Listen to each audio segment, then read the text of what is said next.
国际消息，咱要来看乌克兰总统泽伦斯基进前甲美国总统川普见面，双方是一句来一句去，讲甲真无欢喜。欧洲领袖峰会初日时阵伫咧英国举行，泽伦斯基冒去，北约甲伊口劝，讲着爱修补甲川普的关系。那泽伦斯基是讲已经有准备好势要来签署扩散的协议，伊嘛讲会当理解美国找罗西亚总统普丁来对话，不过也是希望会当听到美国坚定活伫咧乌克兰这边。 甲英国首相斯凯尔握手相谈，乌克兰总统泽伦斯基出席初日伫英国伦敦召开的欧洲领袖峰会。不过顶礼拜泽伦斯基甲美国总统川普伫北京会面煞真无欢喜。 双方毋但无签扩散协议，联合记者会嘛无开，美俄的关系煞变紧张。那斯凯尔出面协商，北约秘书长吕特嘛做顶人，甲泽伦斯基通话，呼吁伊应该都要赶紧想办法修复甲川普的关系。We zullen echt moeten kijken hoe je weer je relatie opnieuw bouwt met de Amerikanen en met de Amerikaanse president.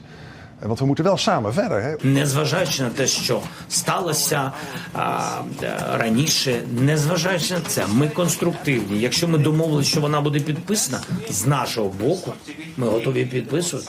Я, чесно кажучи, думаю, що і Сполучені Штати будуть готові. 泽连斯基是搁在声明已经准备好签署扩散协议，佮表示会当理解美国寻求甲罗西亚总统普丁对话。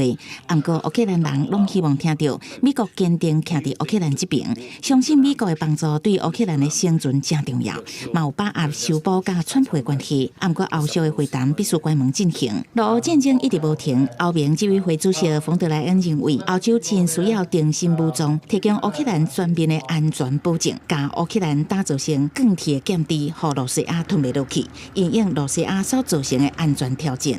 We urgently have to rearm Europe, and for that I will present a comprehensive plan how to rearm Europe on the 6th of March, when we have our European Council to the leaders.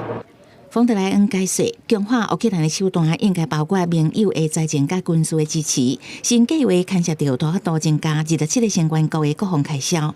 波兰总理图斯克嘛认为，欧洲应该加速军事甲国防自主，不是完全倚靠美国。波兰想要伫欧洲内部促成更较强的防御合作，推杀欧盟伫全球军事战略的独立性。 泽伦斯基伫峰会了后，嘛甲英国国王查尔斯3世会面，显示英国挺乌克兰的态度。记者综合报道。